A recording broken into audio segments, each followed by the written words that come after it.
Enggak. Jadi Satgas khusus ini kami tidak punya kewenangan apa-apa. Oleh karena itu dalam bekerja kami tentunya dengan cara bekerja sama dengan kementerian lembaga. Itu pun kalau kementerian lembaganya membuka diri. Karena ada juga beberapa bidang kerja yang sepertinya agak resisten ketika didekati untuk diajak kerjasama untuk dibantu untuk bisa mengoptimalkan atau memperbaiki tata kelola yang mungkin kurang optimal gitu. Potensi penerimaan yang banyak hilang itu di salah satunya di bea cukai. Dan bea cukai itu bayangkan kita bukan hanya bicara penerimaan negara loh, tapi kedaulatan. Bang, apakah Abang pernah mengkaji atau meneliti atau apalah namanya terkait dengan dugaan fraud terkait dengan ekspor batu bara? Bang, apakah Abang juga pernah mengkaji soal dugaan fraud terkait dengan pasokan batu bara ke PLTU-nya PLN, Bang?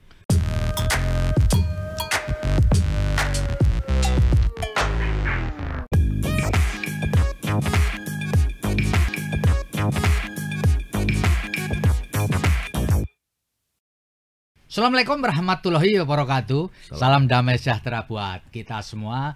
Bertemu kembali dengan saya Feby Mahendra Putra, Direktur Pemberitaan Tribun Network. Tribuners, beberapa waktu yang lalu Koalisi Sipil Masyarakat Anti Korupsi membuat surat terbuka mengenai penerimaan atau pembelian batu bara di PLN dan juga ekspor batu bara ke luar negeri. Tentu ini menyangkut diantaranya adalah penerimaan negara. Dan untuk ngobrolin bagaimana negara ini mengawasi atau mengawal penerimaan negara, saya telah bersama dengan sosok yang udah sangat terkenal. Jadi sebenarnya nggak usah saya kenalin, juga sudah sangat terkenal. Beliau adalah Bang Novel Baswedan yang sekarang menjadi Wakil Ketua Satuan Tugas Khusus Polri bidang penerimaan negara. Beliau dulu ini dikenal sebagai Raja OTT dan penyidik senior di Komisi Pemberantasan Korupsi. Assalamualaikum, Bang. Waalaikumsalam, Bang Feby. Apa kabar? Mantap ini, Bang. Abang perlu jelasin ini. Satgasus Polri penerimaan negara ini gimana riwayatnya dan bagaimana Abang bisa terjun ke Satgasus ini, Bang? Silakan, Bang. Ya, memang begini, Satgasus Polri ini kan dibentuk sebetulnya sejak awal 2022. Awal 2022. Ya, memang waktu itu saya dan teman-teman lulus lebih cepat di KPK lah ya. Dengan TWK yang manipulatif itu. Tapi pada dasarnya setelah itu Kapolri menawarkan ada kebutuhan terkait dengan pencegahan korupsi. Waktu itu dipandang kami ini punya keahlian, punya kompetensi yang bisa digunakan untuk pengabdian seperti itu. Karena konteksnya sama, maka waktu itu saya dan teman-teman ada 40 sekian orang, saya lupa 42 43 orang setuju dan kita menerima untuk menjadi ASN Polri. Dan kemudian Pak Kapolri mengarahkan untuk Satgasus ini langsung di bawah Pak Kapolri dan bertugas terkait dengan pencegahan korupsi. Orang mungkin mengira pencegahan korupsi itu sekedar sosialisasi, padahal pencegahan korupsi itu ruang yang sangat luas sekali. Mencegah korupsi itu mestinya bicara regulasi, bicara perbaikan sistem dan tata kelola. Itu poin utamanya. Kalau niat dalam hati diperbaiki dengan cara sosialisasi. Terkait dengan masalah pencegahan korupsi ini, memang dulu Polri belum punya satuan kerja bidang pencegahan, terutama kejahatannya tidak pidana korupsi. Baru kemudian ketika 2022 kami mulai bekerja di awal Januari, dan kemudian waktu berjalan dan sekitar akhir 2024 itu terbentuk Kortas Tipikor. Kortas Tipikor salah satu direktoratnya adalah membidangi pencegahan korupsi. Tapi itu di bawah Bareskrim? Enggak. Oh, enggak ya. Kortas Tipikor itu dulu memang Direktorat Tipikor di bawah Bareskrim. Tapi setelah terbentuk Kortas Tipikor itu menjadi lembaga tersendiri, bukan lembaga, Satker tersendiri di bawah Kapolri langsung. Langsung di bawah Kapolri. Nah, Satker inilah yang diantaranya di bawahnya ada Direktorat Pencegahan Korupsi. Selain dari itu, memang kami sejak awal sekitar pertengahan tahun 2024 itu Pak Kapolri sudah punya dorongan untuk mendorong kami agar bisa berkiprah di bidang penerimaan negara. Karena memang persoalan di penerimaan negara ini kan banyak sekali, Bang Feby. Nah, apa bedanya dengan tugas sebelumnya, pencegahan sama penerimaan negara ini? Ya, kalau pencegahan korupsi, Ya. kita fokusnya ke sistem mendalam. Tapi kalau penerimaan negara, kita fokusnya kepada bagaimana mendorong agar penerimaan negara itu yang bisa jadi tidak optimal gara-gara tata kelolanya bermasalah, atau ada kebocoran, atau ada hal yang enggak dioptimalkan dalam upaya mendapatkan penerimaan negara. Ini bisa dikerjasamakan untuk didorong agar bisa menjadi lebih meningkat, kurang lebih begitu. Kalau bicara pencegahan korupsi, sektornya memang kita bicara terkait dengan masalah good governance gitu ya, perbaikan tata kelola dan seterusnya. Jadi Tapi kalau penerimaan negara ini lebih luas ketimbang pencegahan atau pencegahan gimana? lebih luas daripada Oh, penerimaan gitu. negara. Ya. Salah satu persoalan masalah pencegahan praktek korupsi itu adalah penerimaan negara yang terhambat atau akan berkurang, kurang lebih begitu. Kalau penerimaan negara dan pencegahan korupsi akan berbeda sektornya. Kita contohnya kalau bicara penerimaan negara, kita akan melihat penerimaan negara ini di bagian apa aja sih. Terus kementerian lembaga yang berkontribusi atau berpotensi mendapat penerimaan besar tapi sepertinya kurang optimal itu mana saja. Jadi dengan begitu kita bisa bekerja sama dan berkolaborasi dengan kementerian lembaga terkait untuk bisa mengoptimalkan. Bang, ini orang perlu tahu juga. Ya. Orang bertanya-tanya nih. Satgasus Polri ini apakah punya wewenang untuk manggil orang, untuk nyidik, untuk menyelidiki, untuk menginterogasi, ya punya kewenangan nggak, Bang? Enggak. Jadi Satgas khusus ini kami tidak punya kewenangan apa-apa. Oleh karena itu dalam bekerja kami tentunya dengan cara bekerja sama dengan kementerian lembaga. Itu pun kalau kementerian lembaganya membuka diri. Karena ada juga beberapa bidang kerja yang sepertinya agak resisten ketika didekati untuk diajak kerjasama untuk dibantu untuk bisa mengoptimalkan atau memperbaiki tata kelola yang mungkin kurang optimal gitu. Dan karena kami nggak diberikan kewenangan, maka pola bekerjanya pun kami bekerja sama dengan asosiasi barangkali atau pihak-pihak pengawasan eksternal, bisa juga di informasi dari masyarakat terkait dengan persoalan-persoalan yang berhubungan dengan kalau sekarang bicara penerimaan negara. Loh, Bang. Jadi hasil pekerjaan Satgasus ini wujudnya apakah rekomendasi kah atau apa dan kemudian diberikan kepada siapa, Bang? Ya. Karena kami bidangnya lebih ke preemptif ya, lebih kepada upaya mencegah dan menanggulangi, bukan menanggulangi mengantisipasi. Maka yang kita lakukan adalah deteksi, kita melakukan kajian-kajian, terus kita melakukan aksi dan beberapa membuat rekomendasi serta melakukan monitoring apakah rekomendasi itu dilaksanakan. Rekomendasi diberikan kepada siapa? Rekomendasi itu nanti akan dibuat ditandatangani oleh Pak Kapolri, disampaikan kepada pimpinan kementerian atau lembaga. Oh, yang terkait dengan rekomendasi itu dan juga ditembuskan kepada Pak Presiden. Dan memang persoalannya begini, beberapa masalah yang kita temukan itu seringkali tidak bukan karena satu kementerian atau lembaga yang kemudian bermasalah sendiri. Kita seringkali melihat ada persoalan bagaimana antar kementerian lembaga koordinasinya kurang optimal, sehingga permasalahan terkait dengan penerimaan negara menjadi persoalan, terutama terkait dengan masalah regulasi terutama. Oke, Bang, tadi Abang sebutkan juga ada Kortas, Tipikor ya. Lalu apa hubungan Kortas Tipikor ini dengan Satgasus penerimaan negara? Ada nggak korelasi, kolaborasi atau apapun itu? Gini, ketika bicara penerimaan negara itu biasanya terjadi praktek penerimaan negara yang nggak optimal, biasanya terjadi praktek-praktek koruptif tuh. Praktek koruptif itu belum tentu korupsi ya, tapi koruptif itu bisa dicegah dan Kortas punya direktorat bidang pencegahan. Belum sampai terjadi korupsi, tapi beberapa kejadian atau keadaan itu praktek-praktek koruptifnya sudah sampai terjadi tindak pidana korupsi. Ketika terjadi seperti itu, maka itu kami bisa koordinasi dengan Kortas untuk mendorong mereka bekerja melakukan tugasnya, penindakan dalam konteks ini adalah penyidikan dan seterusnya. Jadi dalam konteks kerjasamanya tentu kami kolaborasi karena sektor penerimaan negara ini atau masalah dalam penerimaan negara adalah salah satu bagian dalam upaya-upaya pencegahan korupsi. Dan dalam keadaan tertentu itu bisa ditemukan adanya tindak pidana korupsi itu sendiri, sehingga koordinasinya pasti akan berjalan dengan sehari-hari.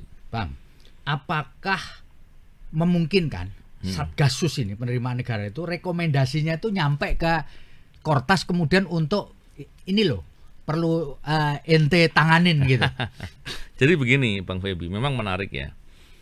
Seharusnya kalau kita bicara aturan perundang-undangan, semua pegawai negeri yang bekerja menemukan adanya kejahatan wajib melapor kepada penyidik. Jadi dalam ini bunyi pasal 108 ayat 3 Undang-Undang Nomor 881 tentang KUHP. Jadi kalau bicara terkait dengan tadi kalau ada kejadian melapor, sebetulnya bukan kewajiban kami sebagai Satgasus saja.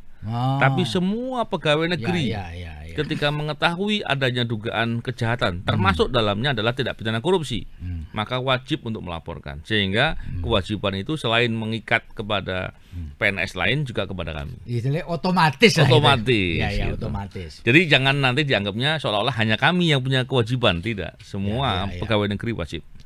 Bang, ini sekarang lagi banyak muncul dibahas soal green financial crime.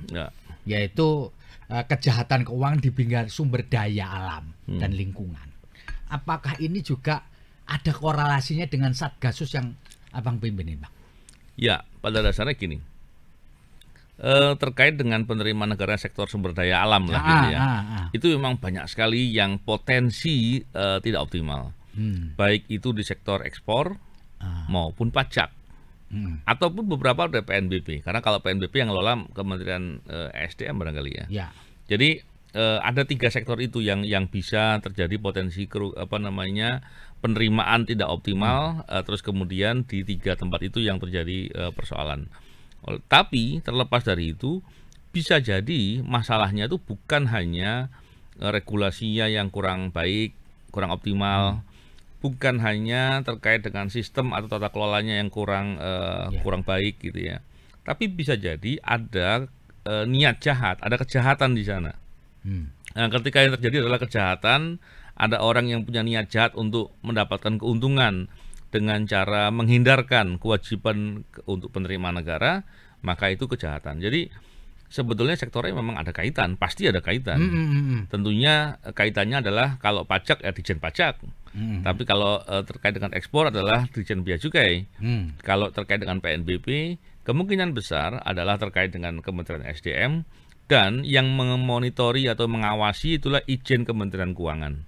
Nah itu bidang-bidang itu tentunya kami koordinasi. Tapi memang sementara ini kami belum masuk ke Dirjen Bea Cukai karena beliau dirjennya baru ya. Saya juga belum sempat untuk berbincang dengan beliau.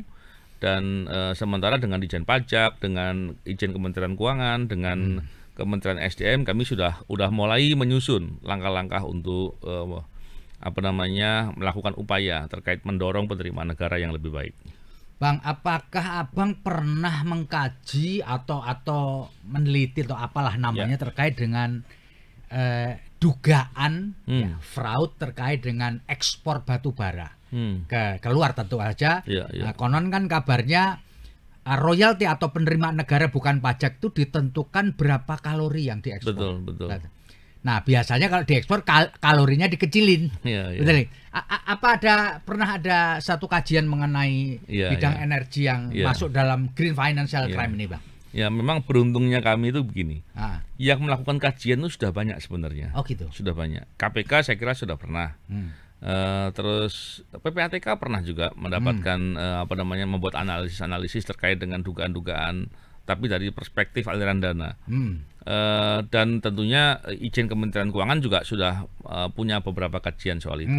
Sehingga kami bisa berkolaborasi dan bekerja sama dengan beberapa kementerian untuk mendorong dan juga mendorong agar praktek-praktek itu bisa dieliminasi, bisa dihilangkan lebih baik lagi, dan juga ditindak hal-hal yang masih terjadi ataupun yang telah terjadi. Nah, Bang, kalau menurut pengetahuan Abang terkait dengan menentukan ini derajat kalorinya sekian, untuk royaltinya sekian, itu sebenarnya bea cukai atau pihak lain, Bang? Itu yang melakukan surveyor. Oh, surveyor. Ya. Surveyornya itu Sukovindo, ada beberapa lah, ada beberapa. Memang seringkali ada permainan di sana. Dan saya kira kita juga beberapa diskusi dengan dari Kementerian SDM dan bidang-bidang terkait. Kita berharap nanti pelan-pelan kita bisa mendorong masuk ke sana untuk bisa mencegah dengan cara perbaikan tata kelola atau bikin regulasi yang lebih baik. Tapi praktek-praktek telah terjadi mesti harus dikejar karena itu kejahatan yang tidak boleh kemudian dimaklumi. Itu kejahatan serius pasti. Bang, apakah Abang juga pernah mengkaji soal dugaan fraud terkait dengan pasokan batu bara ke PLTU-nya PLN, Bang? Kan harusnya kan 4.300 sampai 4.800 kalah ya. Yang dipasok cuma 3.000 sehingga menimbulkan dugaan kerugian negara yang lumayan gede. Memang itu kebangetan itu. Bukan hanya dia main dari sisi harga, tapi merusak mesin-mesin PLTU ya. Itu rusak gitu, gara-gara itu. Belum lagi masalah dari dampak pencemarannya akan lebih berat. Jadi saya tentunya mendengar, walaupun saya nggak mengetahui detailnya, setahu saya sudah ada proses penyelidikan yang dilakukan oleh aparat penegak hukum, sepertinya Kortas ya. Tentunya kita berharap prosesnya dilakukan dengan komprehensif, sehingga aktor intelektualnya pun bisa dapat, dan kerugian negara dampak dari kejahatan itu bisa dipulihkan. Jadi ini yang menurut saya bagus, dan tentunya karena itu sedang proses penyelidikan, kita nggak masuk di situ dulu.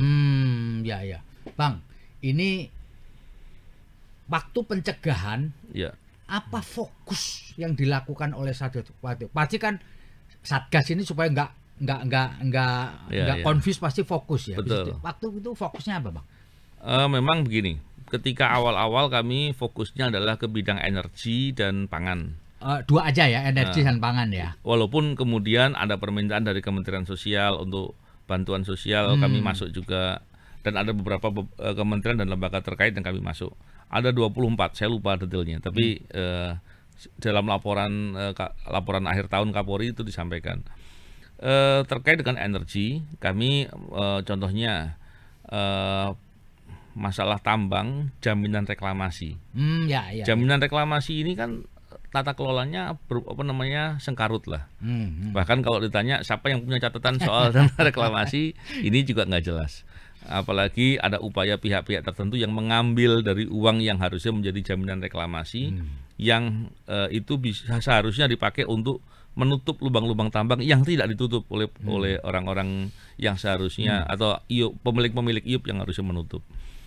Itu diantaranya, dan ada beberapa lagi yang lain yang dilakukan, dan tentunya polanya itu kami lebih banyak begini cara kerjanya. Kita coba mendeteksi permasalahan, kita bicarakan dengan kementerian terkait, kita ajak mereka kolaborasi dan bekerjasama untuk melakukan langkah-langkah. Dan biasanya langkah-langkah ini tidak hanya berkaitan dengan satu kementerian saja, karena masih ada kaitan dengan dan perlu kerjasama dengan banyak pihak. Gitu ya, Bang. Bang, untuk Satgasus sekarang ini penerimaan negara, apakah ada fokusnya? Sama dengan yang tadi atau ada fokus lain? Jadi penerimaan negara ini kan sebetulnya kita bisa klasterkan ya. Klaster ya. Yang pertama pajak. Pajak itu pasti. Yang kedua bea cukai. Yang ketiga PNBP dan penerimaan negara lain. Bukan pajak ya. Penerimaan negara bukan pajak. PNBP ini di bawah monitoring. Yang keempat apa tadi, Bang? Penerimaan lain. Coba penerimaan lain itu diantara contohnya apa, Bang? Contoh. BLU ya. Rumah sakit punya pemerintah yang kerjasama, dan seterusnya, kan BLU itu. Ada beberapa aset pemerintah yang dikerjasamakan, itu BLU. BLU ini karena nilainya kecil dan tersebar, kami nggak masuk ke sana. Karena jumlah Satgasus penerimaan negara ini tinggal 33 orang. Jadi kami mesti fokus. Jadi fokusnya 3 aja. Pajak, bea cukai, penerimaan negara bukan pajak. penerimaan negara bukan pajak pun banyak sekali. Ya. Karena di sana saya kira banyak sekali. Saya lupa jumlah totalnya, tapi memang itu luar biasa banyak. Sehingga kami coba kerjasama dengan Itjen Kementerian Keuangan karena yang monitoringnya mereka, dan mereka membuat pola kerja dengan secara bertahap. Sekarang ini kami sedang masuk ke sektor ESDM, KKP dan perhubungan. Itu pun adalah poin yang dijadikan fokus dari Itjen Kementerian Keuangan, dan kami kerjasama sama mereka. Di masing-masing kementerian itu kita kerjasama dengan Irjen kementeriannya dan dirjen-dirjen pelaksana. Nah, sehingga kita lihat apa sih permasalahannya, terus beberapa hal yang mungkin ada persoalan-persoalan, kita membuat kajian-kajian yang untuk memfokuskan permasalahan untuk bisa dirapikan dalam konteks regulasi dan tata kelola. Bang, apa benar selama ini yang di antara instansi yang kurang kooperatif sama Satgas ini Bea Cukai, Bang? Iya, memang Bea Cukai ini challenging ya. karena kalau kita lihat potensi penerimaan yang banyak hilang itu di salah satunya di Bea Cukai. Dan Bea Cukai itu bayangkan, kita bukan hanya bicara penerimaan negara loh, tapi kedaulatan. Ada 3 hal terkait dengan bea. Yang pertama, tentunya cukai ada juga ya, tapi tetap bea. Dan yang kedua terkait dengan upaya negara untuk membatasi. Yang ketiga adalah upaya negara untuk melarang barang-barang tertentu masuk. Kalau pengawasannya itu tidak dilakukan dengan baik, atau upaya tugas-tugas kewajibannya dilakukan dengan baik, maka dampaknya kedaulatan ini nggak akan tercapai. Bayangkan ketika negara berkepentingan untuk menjaga produktivitas dalam negeri, sektor pangan, kita bicara petani, yang harus dijaga jangan sampai ketika panen itu impor masuk. Tapi kemudian praktek barang masuk itu tidak bisa dibiarkan. Maksudnya ilegal ini? Iya, ilegal terjadi. Dan itu biasanya ilegal itu ada yang benar-benar ilegal, ada yang kong kali kong dengan pejabat terkait. Nah, ini yang persoalan. Dan hal-hal begitu menjadi permasalahan, dan tentunya bukan hanya sektor pangan, tapi kita lihat beberapa waktu yang lalu tekstil kita hancur-hancuran gara-gara masalah itu. Masalah besi baja. Jadi tekstil itu ada faktor impornya juga ya, Bang? Ya, terutama ilegal. Ya. Jadi gini, di Indonesia banyak perusahaan-perusahaan tekstil.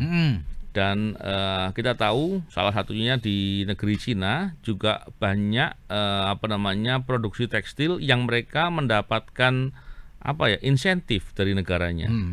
Kalau kemudian dibiarkan barang dari sana bersaing secara langsung dengan produksi dalam negeri, habislah. Kenapa? Seandainya mereka mau jual harga pokok produksi pun mereka sudah dapat untung. Kenapa? Nggak ada insentif. Di Indonesia ketika kemudian dibiarkan, mau bersaing, mau jual harga berapa? Belum lagi dari bahan baku, dari mesin, dari banyak lagi hal lain yang membuat kita akan kalah. Dampaknya kalau kalah, ini bukan sekedar usaha atau produksi kita turun, tapi masalahnya PHK yang luar biasa banyak. Jadi banyak hal yang kemudian dampaknya itu efek dominonya luar biasa. Maka memang menurut saya Bea Cukai ini perlu mendapatkan pengawasan yang lebih baik. Tentu kita bersyukur sekarang dirjennya baru. Kita berharap dirjen baru, semangat baru gitu kan. Kooperatif juga ya. Ya, dan mesti kooperatif lah. Dan kami juga hadir, kalaupun kami nanti beberapa waktu ke depan akan hadir, tentunya dalam konteks membantu dan mendukung agar bisa kepentingan negara benar-benar bisa dilaksanakan dengan pelaksanaan tugasnya di Bea Cukai. Bang, saya ingin dapat kesan dari Abang selama kurang lebih 3 tahun ini di Satgasus. Enjoy kah? Menantang kah? Bete kah? Frustasi kah? Ya. Saya begini. Saya itu kalau bekerja selalu positive thinking. Dan selalu memilih untuk percaya diri lah gitu. Dan dalam melakukan tugas, apalagi Pak Kapolri memberikan support dan dukungan. Jadi hal ini membuat kita sebenarnya akan bisa lebih semangat lah melakukan tugasnya. Memang persoalannya adalah ketika bekerja sama dengan kementerian lembaga, kan tidak semuanya mereka membuka diri. Tidak semuanya kemudian punya semangat sebagai kita sama-sama ini nih merah putih nih, sama-sama kepentingan negara ini. Tapi ada juga ego sektoral dan lain-lain. Jadi ini yang menjadi persoalan. Tentunya kita berharap kalau ke depan kita semua punya semangat yang sama untuk memperbaiki. Apalagi Pak Presiden sudah memberikan arahan yang tegas dan jelas untuk kita mesti harus benar-benar mau untuk menyingkirkan masalah-masalah korupsi yang masih terjadi. Tentunya ini harusnya menjadi poin plus ya, menjadi hal yang menjadikan semangat menjadi bertambah. Dan memang kalau kemudian hanya memikirkan kita bekerja nggak diberikan kewenangan tuh, nggak diberikan dukungan secara khusus, ya kita pasti akan jadi lemah atau bete tadi. Tapi kita nggak milih begitu. Kita akan memilih, kalaupun seandainya ada satu bidang kerja atau satu kementerian yang agak resisten, kita pakai cara lain karena kepentingan negara mesti harus diprioritaskan dari segala kepentingan yang lain. Iya, Bang, ini saya berharap Abang bisa memberikan satu closing statement lah ya terkait dengan sekarang ini kan kita lagi upaya betul untuk penerimaan negara ini optimal lah, kan? Karena kebutuhan ini kan tinggi ya, dan di kita memang dikenal sebagai negara yang persentase penerimaannya itu masih kecil. Iya. Bisa berikan closing statement supaya ke depan kita itu menjadi lebih optimal lah, Bang. Iya. Gini, yang pertama kita lihat di postur APBN kita itu pajak dan bea cukai itu sekitar 82,5% dan 17,5% PNBP. Bayangkan kita punya sumber daya alam yang begitu luar biasa, ada BUMN semua ada di situ tuh sektornya itu, dan kita hanya 17, sekian persen dari penerimaan, kecil sekali. Jadi kita mesti harus bisa meningkatkan, walaupun fakta yang terjadi di pajak dan bea cukai juga masih banyak ruang mestinya bisa ditingkatkan, walaupun di tengah skala permasalahan. Dan memang sudah menjadi rahasia umum lah terkait dengan penerimaan negara ini, pasti akan sedikit banyak intervensi atau benturan dengan orang yang punya pengaruh, orang-orang kuat gitu ya. Tapi mesti kita sadar bahwa kepentingan negara ini mesti harus diperjuangkan, karena pada dasarnya ketika kita berbuat untuk kepentingan penerimaan negara, juga termasuk upaya memberantas korupsi diantaranya, maka kita sedang memikirkan atau berpihak kepada kepentingan negara, kepentingan masyarakat secara luas. Dan sebaliknya, orang yang berbuat korupsi, berbuat curang dan segala macam, itu tuh mereka tuh pada dasarnya orang yang sedang mendolimi diri sendiri. Jadi kita tolong. Caranya tolong apa? Hentikan. Jadi dengan begitu kita akan semangat untuk bekerja dan tidak perlu takut dengan siapapun. Karena pada dasarnya semua orang-orang itu adalah sama-sama dengan kita, sama-sama manusia. Dan kita punya Tuhan yang Maha Kuasa. Dan sepanjang kita melakukan dengan kejujuran, dengan baik, dengan profesional, pastilah kita sendiri yang untung. Oleh karena itu kita perlu melakukan dengan semangat dan terus meningkatkan kolaborasi dan kerjasama agar upaya kebaikan yang kita lakukan bisa berhasil. Bang, selama ini ngomong-ngomong masih berkoordinasi dan berkolaborasi dengan Komisi Pemberantasan Korupsi, Bang? Ya, tentunya secara informal saya sering berkomunikasi dengan kawan-kawan ya, tapi secara formal saya belum pernah. Belum pernah. Tapi karena memang bidangnya berbeda ya, tentunya kolaborasi dan kerjasama kami itu adalah terkait dengan sektor yang penerimaan negara. Dan KPK bukan terkait dengan penerimaan negara. Jadi bukan karena Abang trauma sama kantor KPK enggak ya, Bang ya? Kan saya tetap mendukung agar KPK-nya bisa bekerja dengan baik. Tapi kalau KPK-nya korupsi atau berbuat menjadi bagian dari masalah praktek pemberantasan korupsi, maka kita mesti kritisi. Iya. Gitu. Tapi satu lagi, tapi Abang masih cinta sama KPK nggak, Bang? Ya, jadi gini, kita bukan masalah cinta sama KPK atau bukan. Kita harus mencintai setiap upaya memberantas korupsi yang konsisten. Dan saya sampai sekarang masih berkeyakinan KPK itu lembaga paling strategis untuk bisa memberantas korupsi dengan baik. Dan kalau KPK dilemahkan, baik dari luar maupun dari dalam sendiri. Ini kebangetan. Ini jahat kepada kepentingan negara. Oke, itu ya. Baik. Bang Novel Baswedan, terima kasih ya atas Sama-sama. ngobrol kita, nggak terlalu panjang tapi rasanya banyak hal yang patut diketahui oleh masyarakat luas. Moga-moga tugas Abang bisa diberi kelancaran. Amin. Oke. Tribuners, demikian ngobrol saya dengan Novel Baswedan, Wakil Ketua Satuan Tugas Khusus Polri Penerimaan Negara. Ketemu lagi di wawancara berikutnya. Saya Febi Mahendra Putra pamit undur diri. Assalamualaikum warahmatullahi wabarakatuh. Salam. Jangan lupa tetaplah bahagia. Download Tribun X sekarang. Menghadirkan lokal menjadi Indonesia.